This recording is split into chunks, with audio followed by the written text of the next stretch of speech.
Primero quiero agradecer por la invitación para poder compartir esta presentación. Me parece que es muy importante, justamente en una semana donde venimos celebrando algunas cuestiones que hacen al ámbito cultural, educativo, formativo en la provincia. Estuvimos el día de ayer, antes de ayer, en Santa Ana, donde cumple 110 años la Biblioteca Domingo Faustino Sarmiento, preexistente la biblioteca a la provincia, preexistente a la localidad.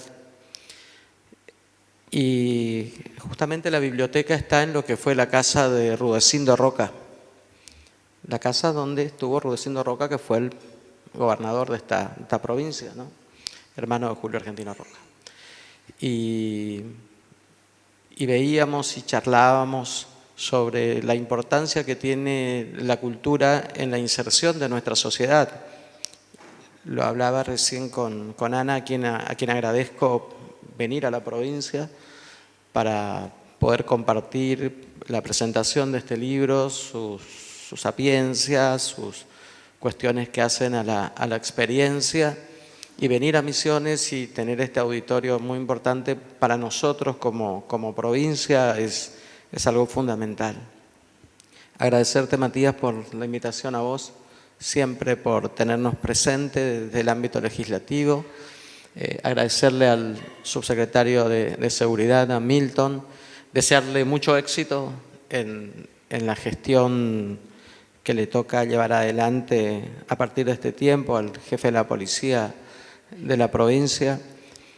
Y para nosotros es una distinción, por eso desde la Cámara de Representantes hemos tomado la decisión de declarar esta jornada y la presentación de este libro con un beneplácito de interés por parte de la legislatura de la provincia de Misiones, en la presentación del libro y la presentación de Ana, que esperemos que para todos los que hoy están acá, que vienen a compartir este momento, sea muy enriquecedor en todas las experiencias y ayude en el transitar laboral, cultural de cada una de las personas que van a tener la posibilidad hoy de compartir este evento que para nosotros es muy importante. Ana, vos que tengas una buena estadía en la provincia, sos bienvenida, y agradecerte mucho una vez más por estar en la provincia de Misiones. Muchas gracias.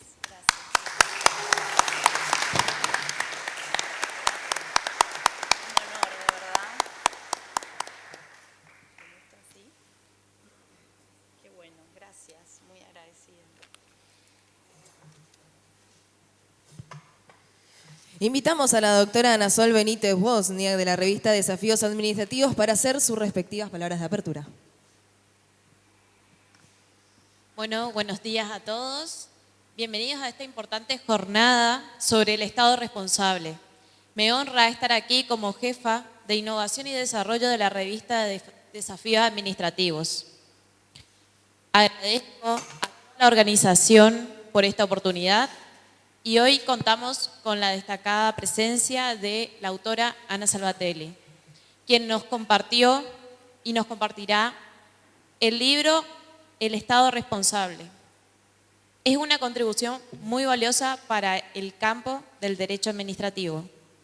Esta jornada busca reflexionar sobre el impacto transversal de la responsabilidad estatal en nuestro ordenamiento jurídico y los desafíos que nos enfrentamos actualmente. Es un tema fundamental para nuestra sociedad en general. Agradezco nuevamente a Ana Salvatelli por su participación, a los organizadores, las autoridades presentes y a cada uno de los miembros, docentes y alumnos que vinieron en esta jornada. Sean muy bienvenidos, muchas gracias.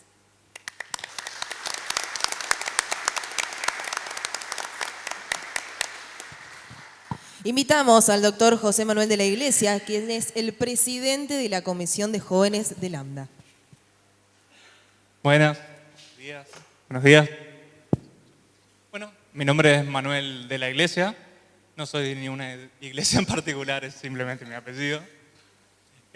Bueno, hoy estamos reunidos aquí con la idea de hablar de la responsabilidad estatal.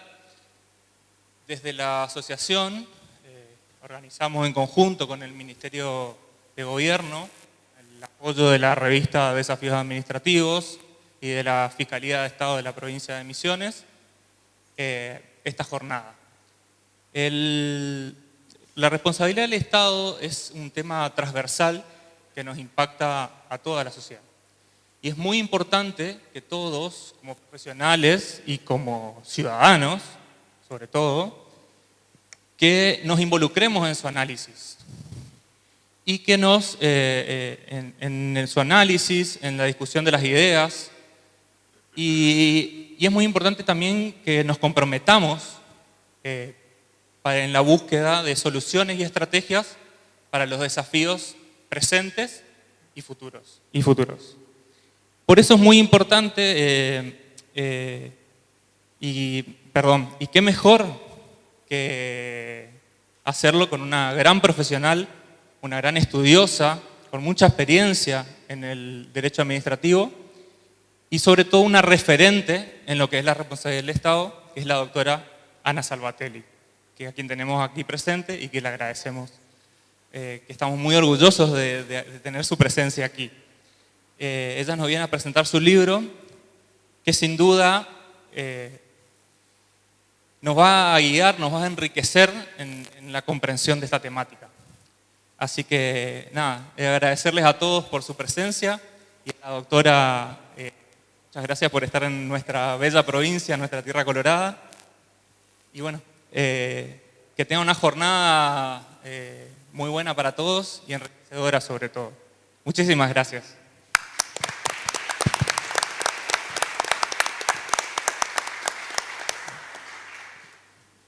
Bueno, para mí es un placer presentarles a nuestra distinguida disertante Ana Salvatelli, autora del libro El Estado Responsable.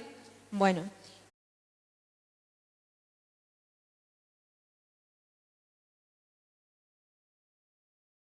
y magíster en Abogacía del Estado por la Escuela del Cuerpo de Abogados del Estado de la Procuración del Tesoro de la Nación. Además, es coordinadora de la carrera de la especialización y de la maestría en Derecho Administrativo y Administración Pública en la Facultad de Derecho de la Universidad de Buenos Aires. Su experiencia académica es impresionante, ya que se desempeña como profesora adjunta de grado en la Facultad de Derecho de la Universidad de Buenos Aires, impartiendo clases en las materias Elementos de Derecho Administrativo y Responsabilidad del Estado, tema que nos convoca hoy, ¿no? También es profesora de posgrado y en varias universidades e instituciones. Actualmente, Ana Salvatelli se desempeña como secretaria de Actuaciones Colegiadas de la Auditoría General de la Nación, lo que la convierte en una experta en responsabilidad estatal. Es autora de numerosas publicaciones y libros como La autonomía de la Ciudad de Buenos Aires en la jurisprudencia de la Corte Suprema de Justicia de la Nación, y otra obra destacada son Las comunas porteñas, el régimen constitucional y legal, comentado y concordado, ambos editados por Editorial Jus Baire. Su último libro, El Estado Responsable, fue publicado por la editorial Astrea este año, en 2024. Hoy, Ana nos compartirá su visión y conocimiento sobre la responsabilidad estatal y su impacto en nuestro ordenamiento jurídico. Estoy segura de que su disertación será enriquecedora y provocará debate interesante en el público, en todos los asistentes. Así que desde ya, bienvenida Ana, nuevamente. Y bueno, están todos invitados a que sea fructífera la charla.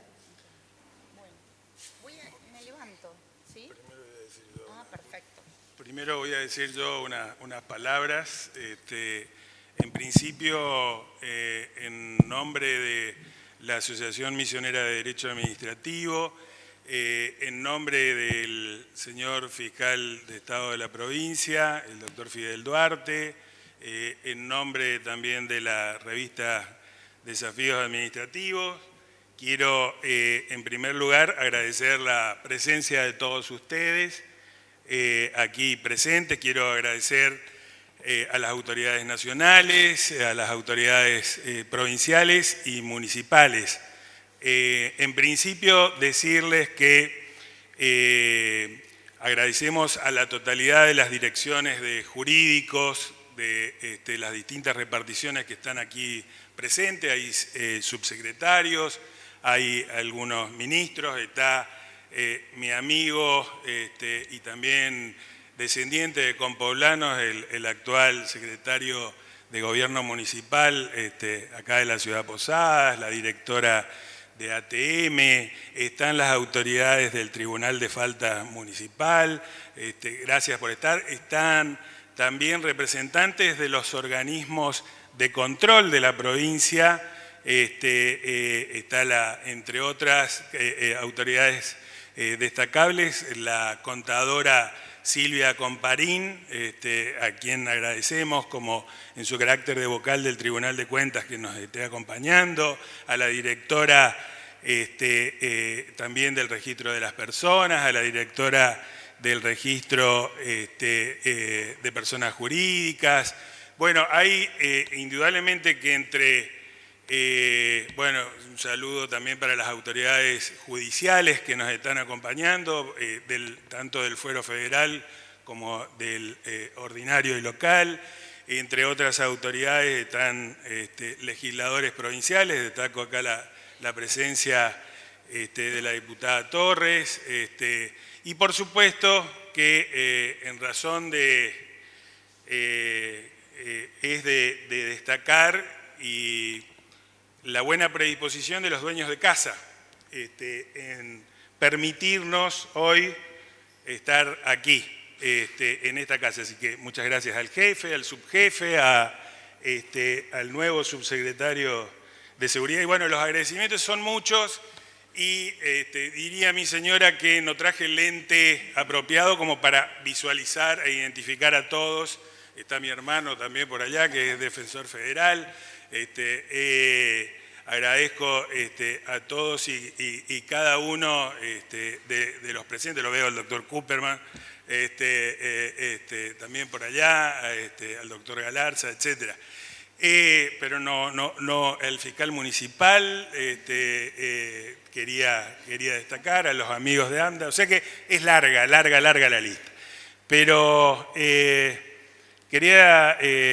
ahí está llegando el doctor Montoto también, así que del CEJUME ya lo estoy mandando un poco al frente, ¿no?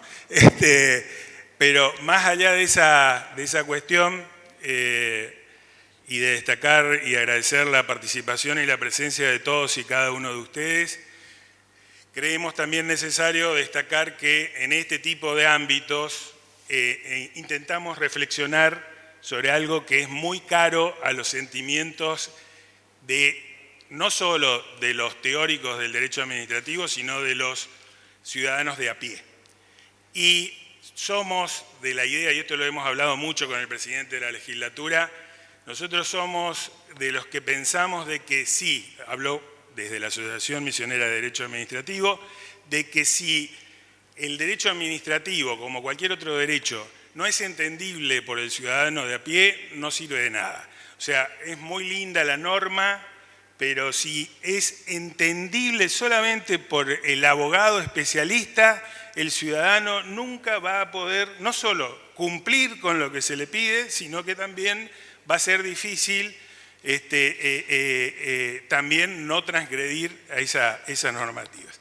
En este ámbito de reflexión sobre lo que hace al Estado responsable, es dable destacar que el primer proyecto de constitución para el Río de la Plata, Ana, como te lo decía Oscar hace un rato, tiene que ver con la provincia de Misiones. El primer proyecto de constitución del Río de la Plata fue el general Belgrano en el campamento de Tacuarí, allá por 1810, y ahí ya, que fue dictado a través del reglamento para los 30 pueblos de las Misiones, ya se hablaba de responsabilidad.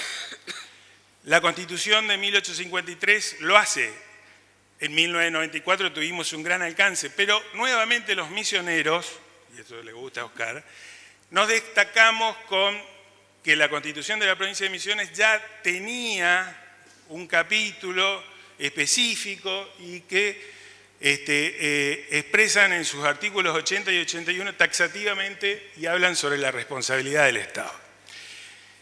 La cuestión de la responsabilidad del Estado desde el punto de vista administrativo tiene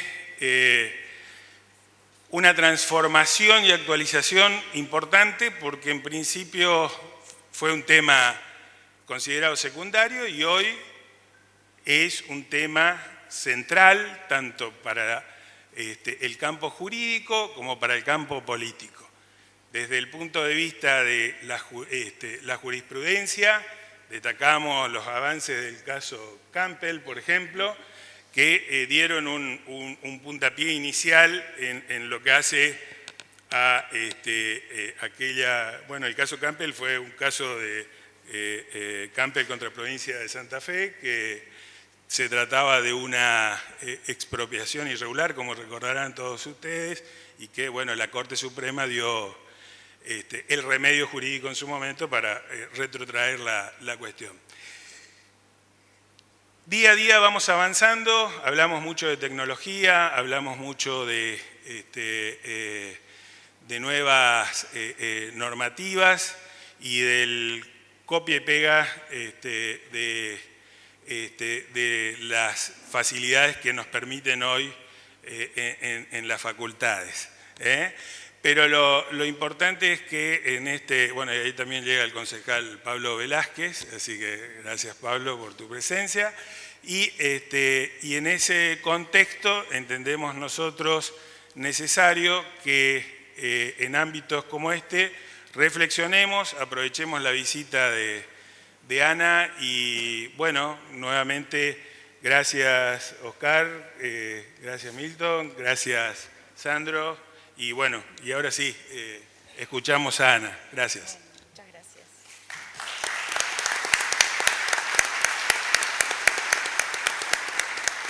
Bueno, creo que es mejor que me levante, ¿no? Así veo más. Me llevo así, ¿no? ¿Sí, no? Lo que prefieras. Había uno acá. Así lo puedo ver. Permiso, tengo flojitas. Me acomodo un poco. Bueno, ahí así los puedo ver, ¿no? Y no me quedo sentada en la mesa que tiene peor alcance, digamos. Bueno, antes que nada, muchísimas gracias por estar hoy aquí. A todas, a todos. Obviamente mi agradecimiento primero es para el querido Matías Forés, que es un querido amigo, ya en épocas de pandemia me había convocado a hacer una clase de responsabilidad por el canal de YouTube, que ahí están los responsables, y entonces empezar a difundir temas de derecho administrativo también por esa vía, en esos momentos que eran tan complicados. Y desde ahí quedamos en contacto siempre, participé de este lanzamiento de la revista Desafíos Administrativos con una nota fallo.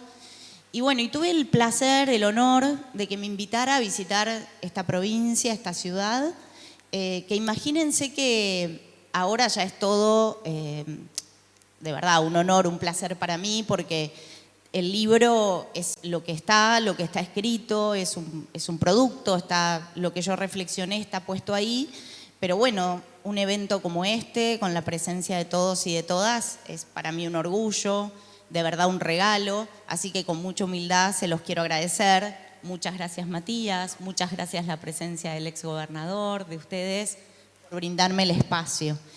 Y bueno, y la idea es, me anoté como unas ideas, justamente unas notas, como para hacer de estos 40 minutos que me tocan de disertación, una especie de introducción lo más amena posible al libro. Siempre vieron que el derecho administrativo se presenta como áspero, abstracto, no es de las materias más elegidas en la facultad por los estudiantes, y entonces siempre tenemos el desafío de romper un poco esa rigidez y tratar de hacerlo más ameno. Creo que la responsabilidad del Estado como tema dentro de lo que es el derecho administrativo tiene ese perfil, porque es una materia, un tema específico, que desde siempre se estudió a partir de decisiones judiciales. Es decir, que todo lo que es regulatorio, o lo que Matías recién decía, consagra la Constitución de Misiones como declaración de reconocimiento de la responsabilidad del Estado, es posterior. Lo primero siempre fue la jurisprudencia, y entonces era una parte de derecho administrativo para estudiar más ágil, porque uno estudiaba fallos, casos, entonces veía la aplicación en concreto de decisiones judiciales sobre temas de responsabilidad. Es verdad, hace más de 10 años ya se dictó la Ley Nacional, en realidad este año se cumplieron los 10 años, la Ley Nacional de Responsabilidad del Estado, y eso hace que hoy el estudio de la materia sea una combinación entre jurisprudencia y ley. Pero antes de llegar a eso que es más rígido, la idea de lo primero es pensar en el daño. ¿Por qué? Porque cuando uno habla de responsabilidad, habla de muchas cosas, y de hecho hoy que discutimos como ciudadanos cuál es el rol del Estado, qué es lo que tiene y no tiene que hacer, o cuáles son los intereses en disputa, yo lo primero que tengo que hacer, por una cuestión de honestidad, es el recorte de qué sí es la responsabilidad del Estado en el libro y qué no es. Y el punto de partida de la responsabilidad para este estudio técnico es el daño. Y el daño, vieron que desde el inicio del derecho es un instituto que vino a significar un mal, digamos, no un vacío, una pérdida. Podemos hablar de vida, de integridad física, de salud, podemos hablar de un derecho netamente patrimonial. Pero desde el derecho romano, el daño es haber roto el acuerdo social, porque el dañar a otro significa haber traspasado el límite de lo que puede ser el ejercicio del derecho propio para violar el espacio del otro, justamente dañándolo. Y la respuesta que el derecho encuentra a un daño es la reparación. Es la idea primera de tratemos de devolver las cosas al estado anterior. Bueno, eso en general no se puede cuando los daños son irreversibles como la vida, y como no lo puedo volver al estadio anterior, compenso, cambio esa pérdida por una indemnización en dinero. Entonces, siempre que hablemos de daño, hablamos de responsabilidad, como el derecho sustituye ese deber de restablecer el equilibrio diciendo quién es el que tiene que pagar esa indemnización. La responsabilidad habla de la tarea de atribuirle a alguien el deber de reparar un daño que causó.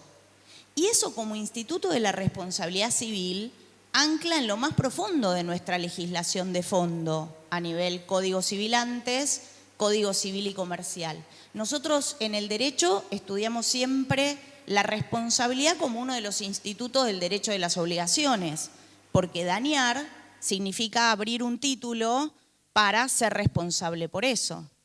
Y el desafío entonces es cómo yo traslado estos principios al Estado. Es decir, así como nosotros, si dañamos a otro de uno a uno, particular a particular, tenemos responsabilidad, también si el que nos daña es el Estado, existe esa responsabilidad.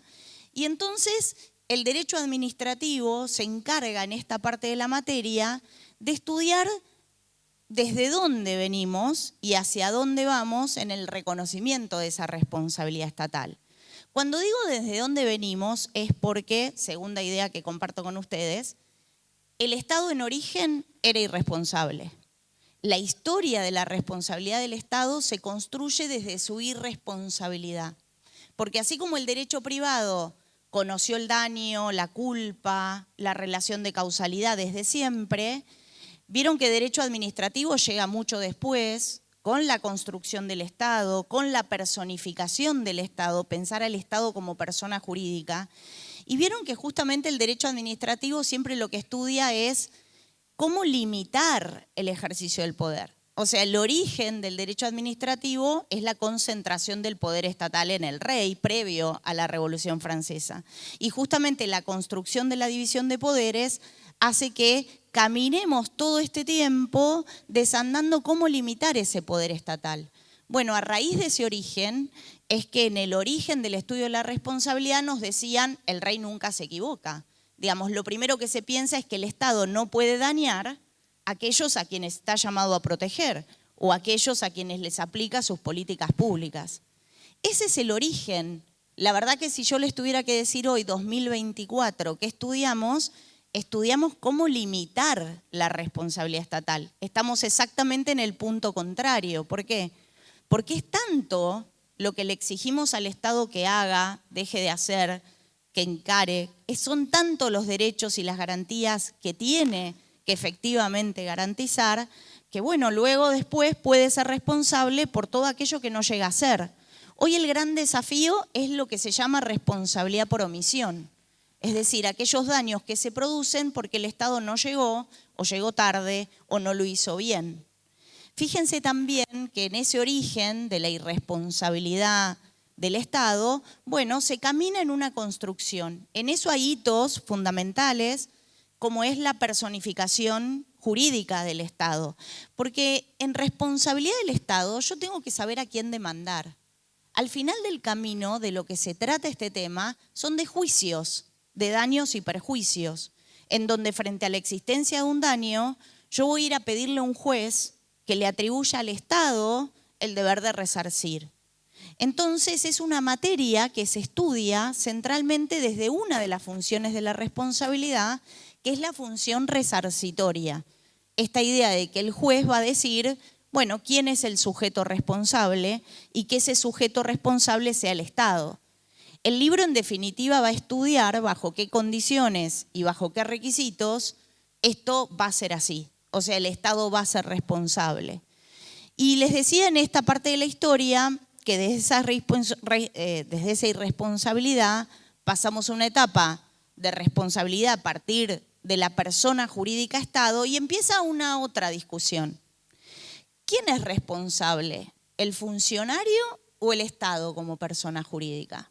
Y ahí vieron que el artículo que históricamente se usó para responsabilizar al Estado era lo que era el 1112 del Código Civil anterior, el Código de Vélez, que hablaba de los funcionarios que por acción o omisión, en ejercicio irregular de sus funciones, cometieran un daño. Me hablaba de funcionarios. Entonces, en un segundo punto, en este segundo esquema, lo que tenemos que distinguir es cuándo es el Estado y cuándo son los funcionarios. Cuando hablo de funcionarios, digamos agentes, porque podemos englobar empleados, funcionarios. Y ahí tenemos que separar. Yo en el libro hablo de la responsabilidad del Estado como persona jurídica en la órbita extracontractual. Es decir, que lo que estamos ubicando es una víctima de un daño estatal. ¿Víctima de qué? De bala policial, víctima de una obra pública mal ejecutada, víctima de una decisión normativa, por ejemplo, de policía económica que me impidió cumplir un contrato, víctima de un error registral, víctima de la omisión del deber de seguridad. Esas víctimas, esas personas humanas que se vinculan con el Estado desde sin tener un convenio previo, sin tener un contrato previo, y como víctimas van a exigir esa responsabilidad estatal, van a hacerle un juicio al Estado persiguiendo su responsabilidad. Un libro aparte, distinto e igualmente voluminoso sería el de la responsabilidad de agentes y funcionarios. ¿Por qué? Porque ahí lo que tenemos que pensar es que cuando hablo del agente público, tengo distintos niveles de responsabilidad. Yo puedo hablar de la responsabilidad política, de aquellos funcionarios que por su jerarquía tienen ese tipo de responsabilidad prevista constitucionalmente y entonces la destitución de su cargo es el único objetivo de un jury o de un juicio político, es decir, separarlo del cargo por su responsabilidad política. Puedo también hablar de la responsabilidad penal de un agente público. Claro, si comete un delito o si la víctima de un daño también, por ejemplo, por afectar vida, integridad física, termina en una investigación penal para ese agente público, claro, la responsabilidad penal siempre es personal. Entonces no habla del Estado como persona jurídica, sino de ese agente público individualmente considerado. Otro nivel de responsabilidad es la disciplinaria. es la que seguramente ustedes en todas sus reparticiones públicas conocen bajo los sumarios disciplinarios que se realizan frente a graves o leves faltas en el marco de la relación de empleo público. Y también existe la responsabilidad civil del agente o funcionario.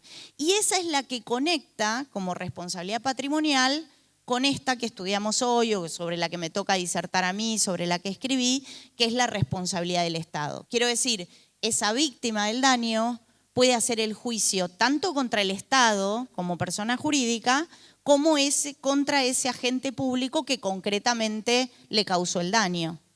Pero ¿qué me va a importar acá? Que el Estado responde por él. ¿Por qué? Porque es un órgano en ejercicio de función estatal. Para la víctima, la diferencia entre la responsabilidad del Estado y la responsabilidad civil es que acá lo que yo necesito demostrar no es la culpa o dolo de, por ejemplo, el agente del registro que cometió un error y que con ese documento mal emitido me hizo incurrir o me hizo sufrir un daño. Acá la imputación de esa responsabilidad es orgánica, es objetiva y es directa. O sea, uno de los grandes temas de la responsabilidad del Estado es que tiene un sistema distinto de imputación del que conocemos en civil. Y eso ya en sí mismo justifica su estudio por separado y es lo que justificó también la construcción de toda la teoría general de la responsabilidad, centralmente y en principio desde la jurisprudencia de la Corte, para llegar mucho más tarde, como les decía antes, a las leyes. Entonces, tenemos que separar que no vamos a hablar de responsabilidad acá en estos 40 minutos de funcionarios o agentes. Si yo le imputo responsabilidad civil a un funcionario, tengo que demostrar su culpabilidad, su dolo, y según esos distintos niveles tengo que analizar qué tipo de responsabilidad le voy a imputar. Yo vuelvo para atrás y la responsabilidad que voy a analizar es la del Estado. Justamente la Corte, cuando toma ese artículo 1112 del Código Civil para aplicarlo a los fallos, lo que hizo fue reinterpretar que cuando ahí el artículo dice funcionarios, decía, perdón, ya no existe más, decía funcionarios, estaba aludiendo a los órganos. Y ahí eso me lleva a cómo se vincula la responsabilidad con otros temas de derecho administrativo.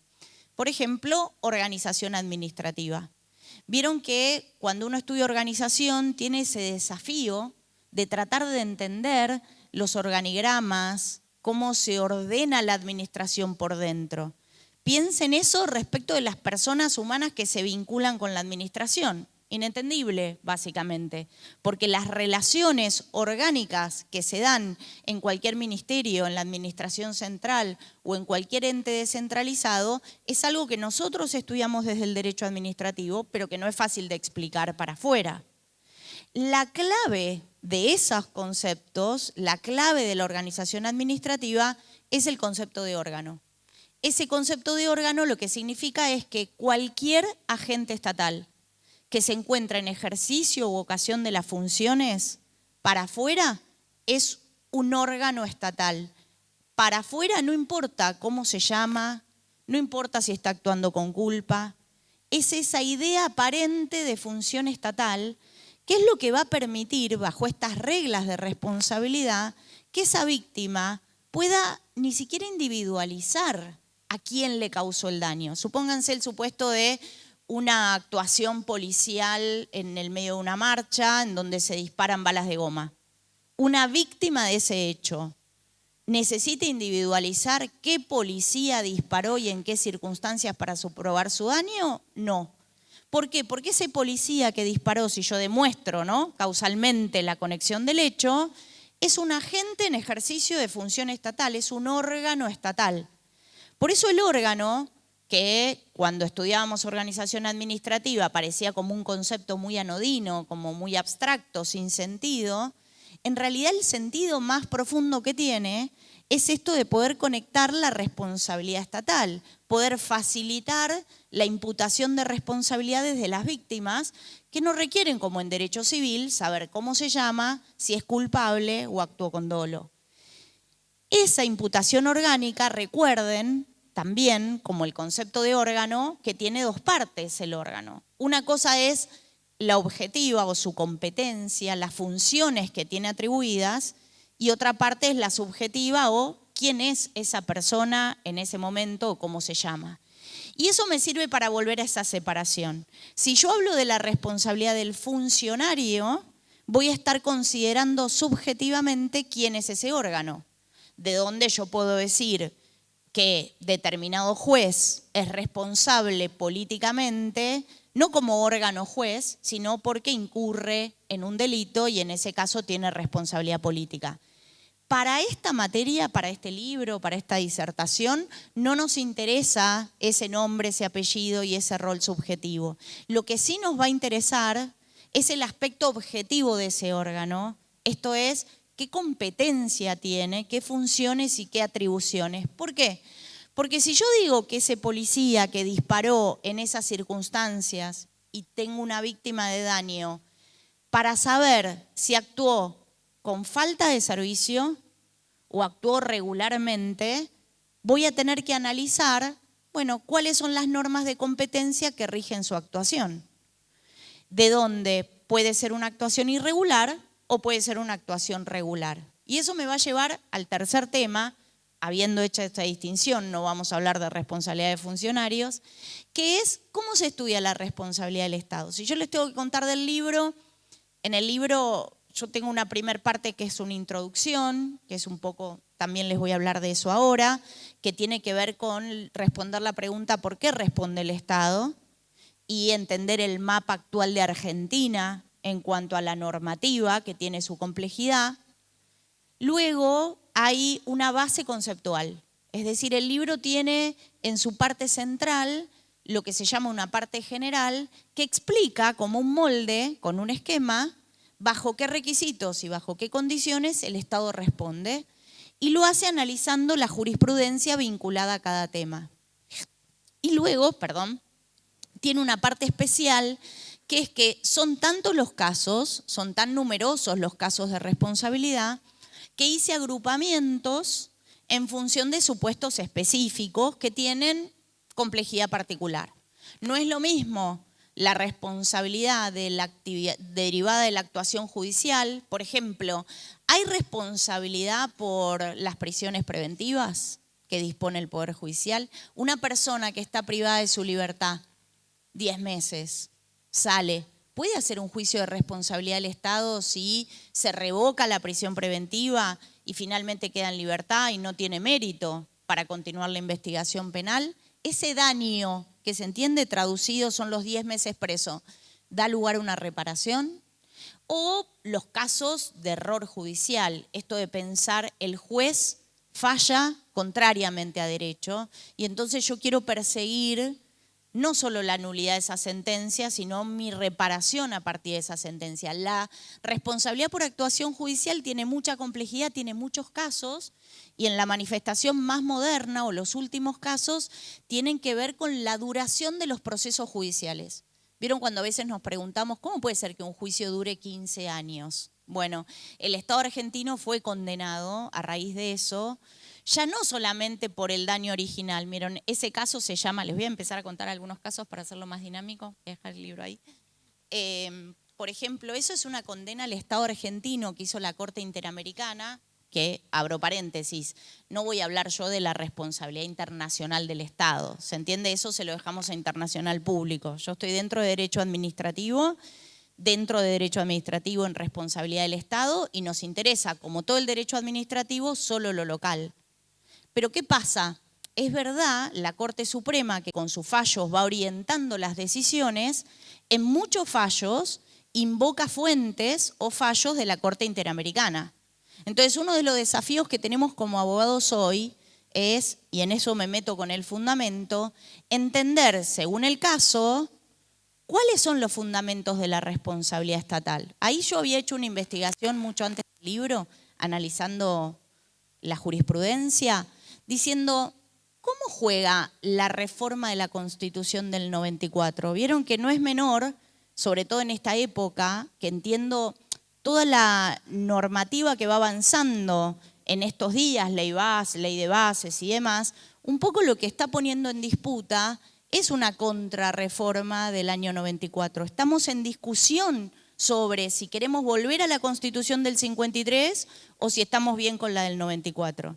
Bueno, salvando las distancias, obviamente ese debate me excede un montón, lo que sí me parece importante es pensar, ¿esa reforma del 94 tuvo impacto en la responsabilidad del Estado? Porque, como decía Matías, en la Constitución de Misiones, en el artículo 80, se reconoce expresamente que el Estado responde por la actuación irregular de los funcionarios que causen daños. Eso, escrito así, le da fundamento constitucional a cualquier caso en donde una víctima de un daño venga a perseguir la reparación. Claro, como en Nación hay ley, por debajo de esa consagración constitucional podría Misiones tener una ley de responsabilidad del Estado que no tiene. Entonces ahí tiene que ver de qué manera integrar la solución hoy con un Código Civil y Comercial que expulsa la responsabilidad del Estado y con la jurisprudencia histórica de la provincia. Eso después lo profundizo, pero me voy dispersando. Cuando les contaba lo del fallo, Klaus Furlan se llama, es un fallo del año 2012 que condena al Estado argentino. Fíjense, es un chico de 14, 15 años que jugaba de un barrio humilde de la provincia de Buenos Aires, que iba a jugar a un predio abandonado del ejército donde había un circuito de entrenamiento militar. Pero claro, hacía muchos años que no se usaba y estaba allí. Él se metía a jugar con los amigos, un día se le cae, se desprende un caño del que se cuelga en la cabeza y le genera una lesión muy importante y secuelas con discapacidad por muchos años o el resto de su vida. Los padres de este chico hacen el juicio de daños contra el ejército argentino justamente por las condiciones de abandono del predio. ¿Se entiende? Es un caso que si lo estuviéramos de civil sería riesgo por ser el dueño o guardián de la cosa, que está en malas condiciones, ¿sí? Aplicaría un 1113 histórico. Y entonces los padres hacen este juicio y claro, con muy poca posibilidad económica, más allá de hacer el juicio, de afrontar el tratamiento de su hijo en lo que el juicio duró. ¿Cuánto duró? 15 años en Civil y Comercial Federal. Y luego, bajo el régimen de consolidación de deudas, 2 años más para cobrar efectivamente la indemnización. Entonces esta familia va ante la Corte Interamericana de Derechos Humanos una vez que agotó los recursos internos. ¿Y qué dice la Corte Interamericana? Mire, lo que hizo Argentina viola el derecho a ser juzgado en un plazo razonable. Eso es un derecho humano que está amparado por la Convención Americana que forma parte de nuestra Constitución Nacional. Entonces, Argentina, por el daño de ese chico, pagó el juicio de daños como ejército argentino por el abandono del predio, pero también pagó en sede internacional por la demora del juicio. Es decir, que dentro de lo que es la responsabilidad por actividad judicial, la demora de los procesos judiciales está siendo hoy uno de la nueva gama de casos, digamos que por cierto hay muchos. Y cuando les hablé de judicial les estaba hablando de la parte especial del libro, después vuelvo sobre el fundamento.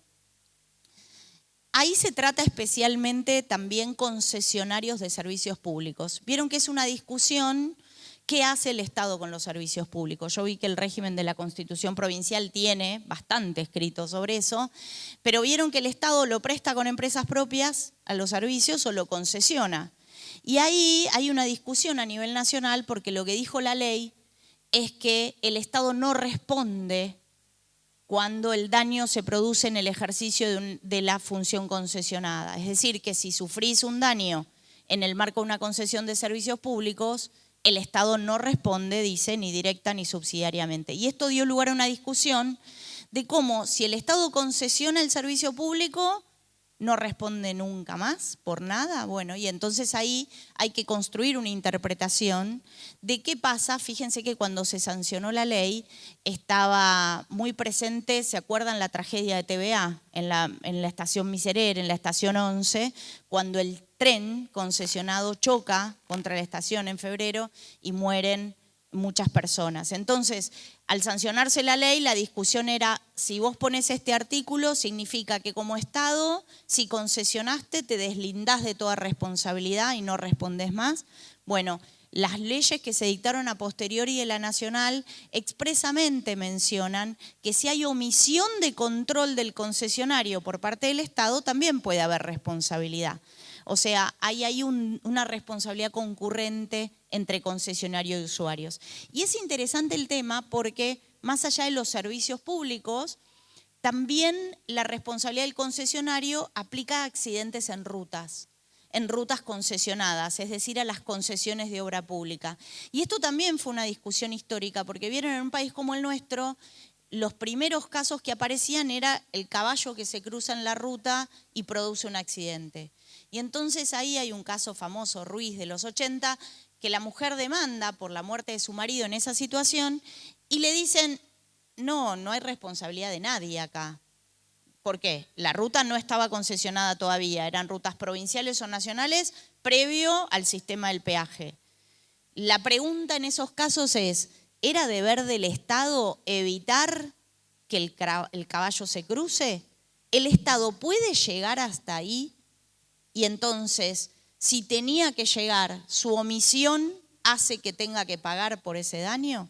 El análisis de la Corte en ese momento fue que no solo no iba a ser responsable, sino que ni siquiera podía ser demandado por un hecho como ese. Y dijo la Corte una frase que la usa hasta el día de hoy, que es que el Estado no puede ser responsable en un evento en el cual ninguno de sus órganos tuvo parte. Y eso me lleva, por ejemplo, vieron una pregunta común es, si me robaron 10 veces en lo que va del año, ¿el Estado es responsable por no proveer mayor y mejor seguridad, porque se repita ese delito? Y ahí, así como existió ese fallo de Corte, modernamente la interpretación que llega a la Ley de Responsabilidad del Estado es que lo exigible al Estado para la omisión hay que separarlo en si tenía un mandato genérico de actuar o un mero propósito, y entonces ahí es donde aparece lo que el Estado tiene que desplegar en general en materia de poder de policía. ¿Qué derecho tenemos nosotros a la seguridad? Bueno, no tenemos un derecho subjetivo, esto justo concierne al subsecretario, justo a la actuación de hoy. Tenemos un derecho a la seguridad, lo que tenemos es, dice la Corte, un interés legítimo indiferenciado. Nosotros con eso queremos decir que esperamos del Estado que nos provea seguridad de la mejor forma posible. Su deber es un mandato genérico de bienestar, de proveer seguridad. Ahora, ¿yo tengo un derecho subjetivo a que no me pase nada? Y si me pasa, generar por eso un título para que el Estado responda? No. Solo voy a tener responsabilidad por omisión cuando el Estado incurra en una violación de un mandato expreso y determinado de actuación, que no es proveer a la seguridad en general. Y saben que esto surge así por esto que les decía antes de que hay que ponerle un límite. ¿En qué sentido ponerle un límite?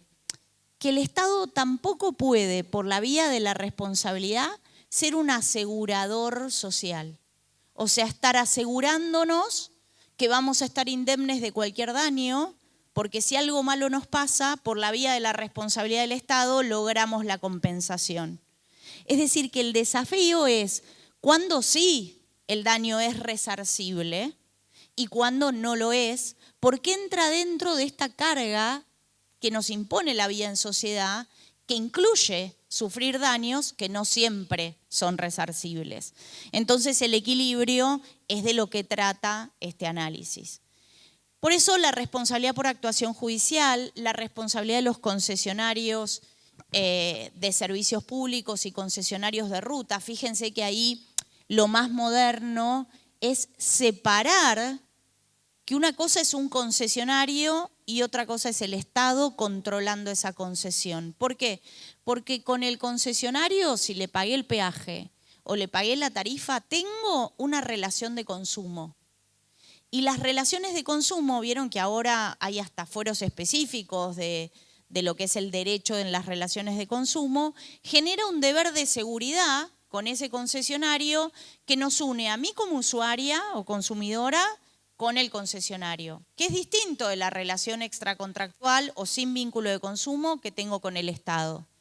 Y este concepto del vínculo de consumo aplica a espectáculos deportivos, a espectáculos artísticos. ¿Se entiende? Cada vez que tengo un organizador, ahí aparece la relación de consumo que va a ser un vínculo calificado que va a amparar mi deber de seguridad, que es distinto del que relataba recién tengo con el Estado, del que se pretende provea seguridad en general. La parte especial también habla de un tema del último tiempo, que son los femicidios, ¿no? La idea de pensar que yo hoy lo trasladaría no solamente a femicidios, sino también vieron casos como el de Lucio, que conmovió tanto a la sociedad, ese chiquito que estuvo a disposición de un juzgado, que finalmente se produce la muerte por parte de su mamá y su pareja, y entonces uno como sociedad se queda como con esa sensación de abandono de esa persona vulnerable, o como nos ha pasado tantas veces en marchas vinculadas a femicidios, en donde dice, ¿cuándo es responsable el Estado de esto también? Fíjense que el título del libro también tuvo que ver con que en esas marchas o en las movilizaciones, vieron que todo el tiempo aparece esto, el Estado es responsable, ¿no? Como que uno le echa la culpa al Estado en su responsabilidad. Y entonces era reflexionar en esto que les estoy tratando de contar en estos minutos, de cuándo sí y cuándo no. Los casos de femicidios o los casos de violencia contra niños, niñas y adolescentes que terminan en un daño, tienen el desafío de que el punto de partida es un agresor particular. ¿Se entiende? Uno podría, vieron históricamente, hay un fallo que justo involucraba a la provincia de Misiones que se llamaba Balbuena, de un policía, que es como que uno lo lee hoy a esos fallos con las convenciones incorporadas a la Constitución y tiene una perspectiva de lectura del fallo. Si lo leí hace 30 años, tiene otra perspectiva. Eso es la incidencia de la reforma. Y entonces ahí lo que aparece es el desafío de, el agresor me queda claro que es el responsable, penal, en cualquier órbita. Ahora, ¿también responde el Estado por ese daño? Y yo ahí lo que aparece, y esto se mezcla con los fundamentos, que lo mezclé un poco antes, es que justamente lo que hizo la Constitución del 94, al incorporar tratados de derechos humanos, fue, hay que decirlo, generar categorías de sujetos especialmente protegidos. Para la reforma del 94 no es lo mismo un niño, niña, adolescente, una persona con discapacidad, una mujer en situación de violencia, una persona detenida o privada de su libertad. ¿Por qué? Porque hay convenios específicos de protección que le dicen al Estado cuáles son los mandatos y cuál es la realización. Entonces, en ese sentido, hay que tener presente que los fundamentos de la Constitución histórica del 53, que siempre dieron lugar a la responsabilidad del Estado, hoy se amalgaman con los fundamentos específicos de las convenciones de derechos humanos incorporadas a la Constitución. ¿De dónde? Si yo como víctima tengo un niño, una niña o una mujer en situación de violencia, tengo un marco específico de protección que es el que voy a tener que traer al juicio de responsabilidad del Estado. De esta manera, entonces, la parte especial trata estos abordajes, incluye armas reglamentarias, que en su momento fue mi tema de tesis, la actuación policial, lo hablábamos antes, da lugar a muchísimos casos de responsabilidad del Estado por nada más ni nada menos que la organización del sistema de seguridad sea con portación de armas, un elemento esencialmente riesgoso y potencial de daños, y entonces la responsabilidad consecuente, y también cárceles, que es una doctrina específica de la Corte, que por cierto tiene disidencias a niveles de Cámara, y entonces lo desarrollo expresamente también con algo de COVID, que era un poco cuando pasamos la pandemia, cuáles pueden ser los escenarios posibles de responsabilidad por daños derivados de la pandemia. Bueno, fue un montón, voy a cerrar. Eran 40 minutos, lo superé. Y está ahí. Bueno, entonces es la conclusión. Es un tema técnico, muy jurídico, estamos acá para eso, para debatir. A mí me parece que es muy interesante dar espacios de debate porque vieron que uno va con todo, con la vida, con la facultad, con el trabajo, con los posgrados, y a veces hay que parar y volver a pensar algunas cosas. Creo que este justamente es un momento para pensar el Estado y pensar que sí es exigible, que no, que haga. Yo como reflexión final solo les dejo uno de los desafíos que creo que tiene esta materia hoy por hoy, que es que no nos podemos quedar solamente con estudiar responsabilidad del Estado desde casos de daños y perjuicios y la función resarcitoria, y entonces solamente acumular casos. ¿Por qué? Porque así como hizo el Código Civil y Comercial en la reforma, el desafío hoy de la responsabilidad civil es la prevención, es evitar que el daño suceda, o si está sucediendo, evitar que se agrave.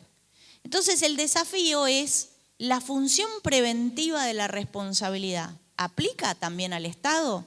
El Código Civil y Comercial diría que no, la Ley de Responsabilidad Nacional no la tiene, y sin embargo ya hay un montón de decisiones, o hay varias decisiones judiciales a distinto nivel, que lo que hacen es mandarle mandatos a la administración, al Estado, para, si en ese paso a nivel sabés que va a pasar accidentes, lo tenés que arreglar. Si las condiciones de detención son tremendas, sabés que vas a tener que pagar todos los daños derivados de eso. Si esa cabina de peaje está mal señalizada, vas a después concurrir en la responsabilidad por no prevenir nuevos daños. Entonces, la propuesta final, que es un poco lo que se plantea desde el inicio, es pensar una visión integrada de la responsabilidad estatal, que me haga pensar primero en la prevención sobre lo que es más urgente. Si dañé, inevitablemente pensar en el resarcimiento de acuerdo a pautas que, si son solo jurisprudenciales, sean lo más conocidas por todos, y ahí atender a cuál es el bien jurídico dañado. Por esto que decíamos, convencionalmente no da lo mismo, todos los bienes no son lo mismo. Y luego tener en cuenta que Argentina, como Estado, en el Sistema Interamericano de Derechos Humanos, está obligado a brindar garantías de no repetición. Y lo que tiene de bueno la responsabilidad del Estado es que me enseña todo lo que el Estado hizo mal. Porque si ustedes se fijan, la cantidad de fallos que se analizan en el libro o que ustedes tienen acceso desde cualquier fuente, les muestra que cuando el Estado dañó, lo hizo mal, falló. Entonces hay una tercera función de la responsabilidad, que creo que llama a la reflexión, que se llama pedagógica o de control. Es decir, es la responsabilidad del Estado a partir de los casos me enseña lo que tengo que corregir para evitar que ese mismo daño de esas mismas características se vuelva a repetir. Así que les dejo como reflexión final, y no hablo más, la visión integrada de la responsabilidad estatal. Muchas gracias. Muchísimas gracias, doctora.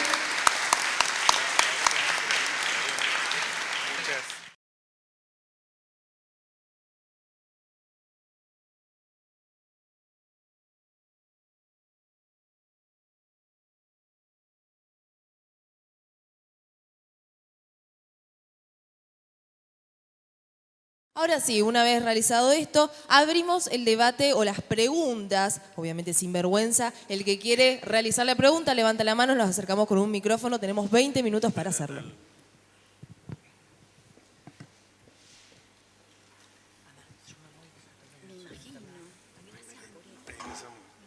Adelante, adelante, doctor. Sí. Bueno, muchas gracias. Felicitaciones, excelente Muchas exposición. gracias. Y enhorabuena por la obra. Gracias. Cuando usted hablaba me llamó la atención el tema de la complejidad. Hay un planteo epistemológico previo que habla de una relación causal muy fuerte, teniendo en cuenta de que cuando se produce un daño, siempre va a haber alguien que se va a hacer cargo de ese daño. Puede ser la familia, puede ser el Estado, puede ser el que causó el daño. O sea, alguien lo va a reparar. El tema es quién. Si le cargamos a la familia la posibilidad, con sus posibilidades la responsabilidad con sus posibilidades de responder, es una cosa, y si se la cargamos al Estado es otra. Entonces, el pensamiento sistémico sería la base epistemológica para abordar la complejidad hoy por hoy. Pero también es dentro de esa complejidad, el tema de los costos de los derechos. O sea, los derechos no son el ejercicio, el acceso, la protección, no son gratis. O sea, hay un presupuesto que me garantiza la libertad. Y los presupuestos, como bien sabemos, son escasos y muchas veces cada vez más escasos. Y bueno, también se está retrotrayendo la actividad del Estado en muchos aspectos. Entonces, si estamos retrotrayendo la actividad del Estado y estamos asumiendo ciertos costos que la hiperactividad legislativa, se podría decir hiperactividad entre comillas, generó en un entorno, en una población, en un entorno complejo, ¿cómo hacemos como para que se vean esas dos cuestiones? Recursos escasos, hiperproducción legislativa con encima mandatos de no regresión a nivel supranacional. Entonces, y los costos siguen, o sea, el derecho es una mera declaración, diría Holmes en el libro Los costos del derecho. Exacto. Si no hay un presupuesto atrás que de alguna manera pueda generar la cobertura o la protección de ese derecho.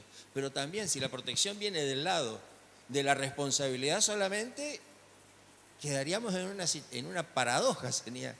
No sé, eso es Sí, es ir al punto.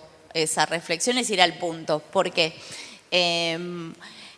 una primera respuesta puede ser que algunos interpretan con relación a todo lo que es derechos económicos, sociales y culturales devenidos como garantía amplificada de las convenciones incorporadas a la Constitución, que bueno, ahí ponen al Estado argentino en una posición diferente de la que tenía previo a la reforma. ¿Por qué?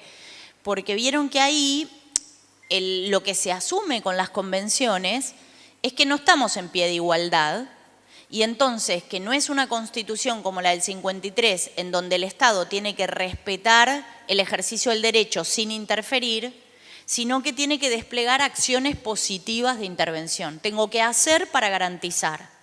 Y ahí es donde chocan los recursos. Entonces, algunos autores dicen que el artículo 26 o el 4 de la Convención se interpretan diciendo esto es en la medida de los recursos disponibles. Entonces, el límite a la garantía del ejercicio de los derechos amplificados por la convencionalidad sería que el Estado opusiera sus números. ¿Quién tiene la última palabra? Los jueces. ¿Por qué? Van a hacer ceder uno sobre otro, van a entender la razón estatal. Yo podría decir, claro, convencionalmente está claro que el Estado tiene que garantizar vivienda digna. Bueno, ¿tiene los recursos para brindar viviendas dignas? No. ¿Cómo esto va a jugar en la responsabilidad? Una cosa es el plano de responsabilidad del hacer o no hacer en el sistema interamericano.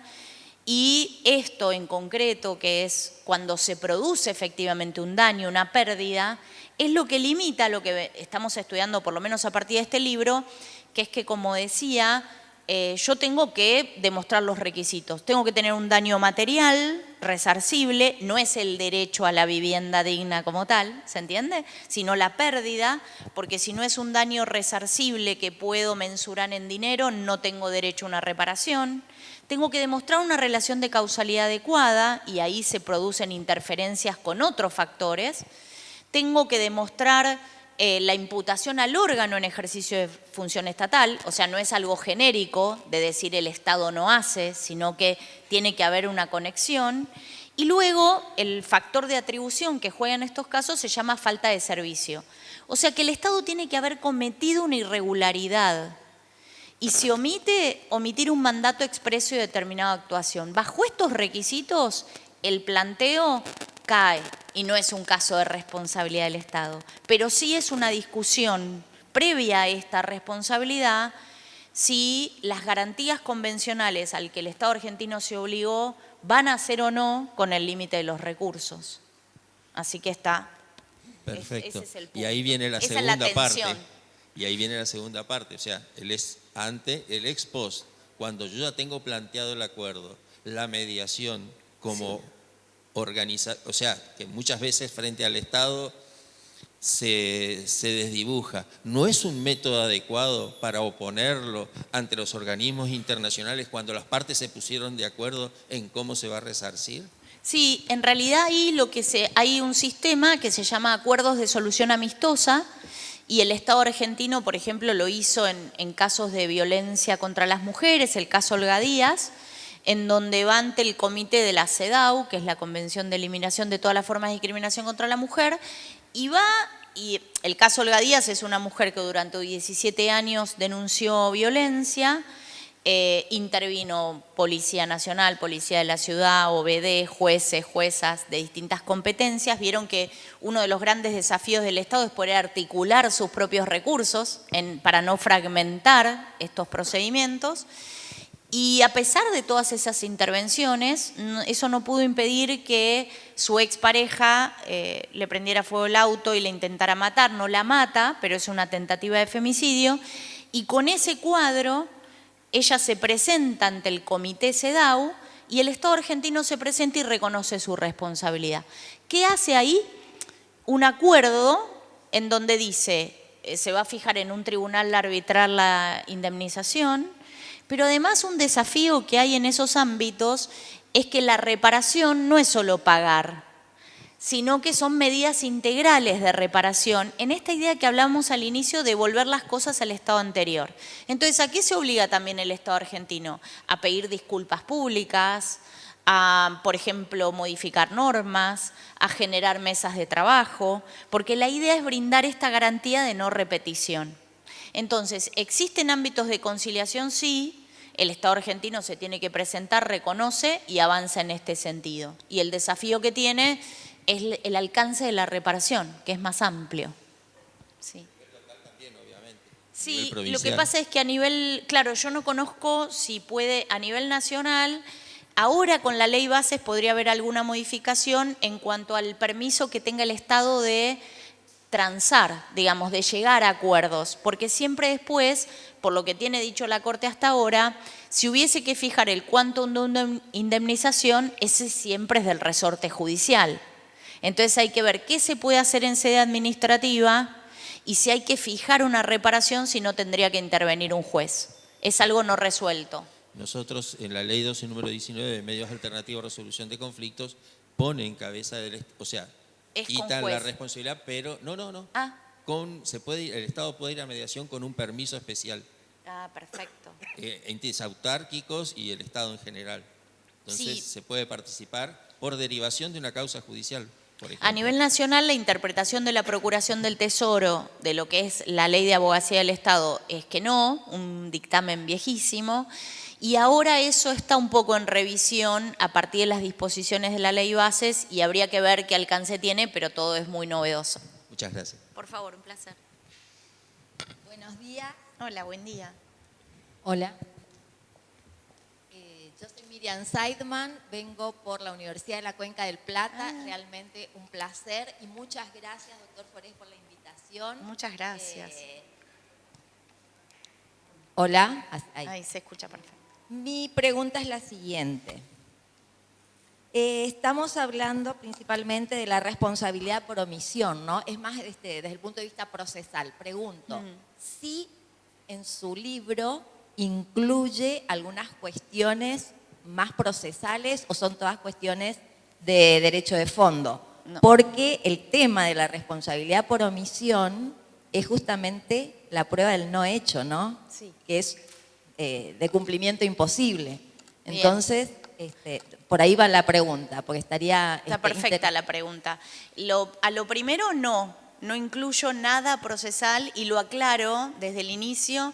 Se me escapa el tema. Hubiese tenido que hablar de prescripción, de agotamiento de la vía, de varias cosas que excedía el estudio de la dogmática, ¿no? De la teoría general. Y respecto de lo que dice de omisión, ahí lo interesante es que la responsabilidad del Estado, como nace disociándose de lo que era la responsabilidad que conocemos en derecho civil, siempre la omisión, por el viejo 1074 y el 1112, fue antijurídica, o sea que siempre era omisión de un mandato legal. Y antes se analizaba si tenía que ser ley, reglamento, bueno, nada. Pero yo tenía que encontrar la norma que concretamente se incumplió, expresa. Y eso es lo que la Corte reinterpreta para aplicarla directo a la responsabilidad del Estado, dividiendo estos mandatos genéricos o mandatos precisos y determinados de actuación. Y por eso yo sigo teniendo que encontrar la norma. De hecho, a la ley nacional llega como diciendo, yo tengo que demostrar que una falta de servicio, o sea, una irregularidad, por violación de un mandato expreso y determinado de actuación. Ahí esto es criticado porque hay alguna jurisprudencia que dice, bueno, al Estado los mandatos no le aparecen tan expresos. No es fácil encontrar en la competencia de un órgano claramente lo que no tiene que hacer. Hay un caso en ese sentido, vieron que en un momento era usual el consumo de propóleos como método de sanación, caramelos de propóleos. Y bueno, y se produjeron distintos hechos de afectación a la salud pública. Hay un caso, Parisi de Francini, cuyo marido muere, la mujer que hace la demanda, el marido murió por una ingesta de propóleos. Y entonces hace el juicio de daños contra el Ministerio de Salud, la ANMAT, que era la que debía autorizarle el medicamento, y también contra el laboratorio que lo comercializaba. Y entonces la Corte le va a decir, con dictamen de Laura Monti, esto que yo les decía antes de, a ver, si vos agarrás la lista de competencias, lo lista la Procuradora General, del Ministerio de Salud y del ANMAT, aparecen todos como meros propósitos. Propender a la salud general, controlar. Entonces yo ahí no voy a tener un mandato expreso de no comercializar propóleos. Entonces el desafío con la omisión es encontrar cuál es esa norma cuyo incumplimiento, porque generaba el deber estatal de actuar. Si yo me quedo en la órbita del poder de policía en general, de salubridad, de seguridad, económico, es probable que no la encuentre. Y ese es el límite de la exigibilidad. Lo que es exigible en responsabilidad del Estado por omisión es aquello que está expresamente previsto. Y eso hace un desafío caso a caso. Mendoza, en su ley, hizo una diferencia ahí, siguiendo los votos históricos de Kemelmayer de Carlucci, de la jueza, nada menos, en donde dice, bueno, si tenés un deber indeterminado, igual tenés que hacer un mérito de los bienes en juego. Si existía la necesidad material de actuar, si el Estado estaba en condiciones de brindar una solución y el bien jurídico dañado es más que lo que importaba el sacrificio estatal, y tenés un caso de omisión. Así que hay variantes.